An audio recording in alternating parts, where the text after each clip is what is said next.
ഓം ശ്രീ ഗുരുഭ്യോ നമ. സ്വാമി പരമാനന്ദപുരിയുടെ ആദ്യത്തെ സാധനാകാലം. 10 വർഷത്തോളം അരുണാചലത്ത് സാധന ചെയ്തു. പിന്നീട് ആരോഗ്യ പ്രശ്നം മൂലം അമേരിക്കയിലേക്ക് മടങ്ങി. തൻ്റെ മനസ്സ് ഉറച്ചുവെന്നും ഇനി ഒന്നിനും തന്നെ സ്വാധീനിക്കാനാവില്ലെന്നും അദ്ദേഹം അപ്പോൾ ചിന്തിച്ചു. അമേരിക്കയിലെത്തി ദഗ്ധരായ ഡോക്ടർമാരെ കണ്ടു, മരുന്നുകൾ ഉപയോഗിച്ചു.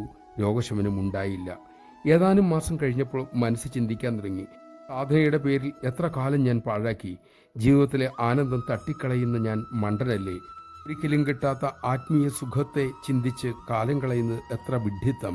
ഈ വിധത്തിൽ ചിന്തകൾ ഉയർന്നപ്പോൾ തനിക്കുണ്ടാകുന്ന മാറ്റം അദ്ദേഹം തിരിച്ചറിഞ്ഞു. അമേരിക്കയിൽ അന്തരീക്ഷം, കൂട്ടുകാർ, സംസാര വിഷയം, ആഹാരം, വിനോദങ്ങൾ ഇതെല്ലാം പടിപടിയായി താൻ ആർജിച്ച സംസ്കാരത്തെ ശോഷിപ്പിക്കുന്നതായി അദ്ദേഹം മനസ്സിലാക്കി. മടിച്ചില്ല. ഉടൻ തന്നെ പെട്ടിയും മടക്കി ഭാരതത്തിലേക്ക് മടങ്ങി സാധനയിൽ മുഴങ്ങി. നമഃശിവായ. സാഹചര്യം, കൂട്ടുകെട്ട്, ആഹാരം എല്ലാം നമ്മെ കാര്യമായി സ്വാധീനിക്കും.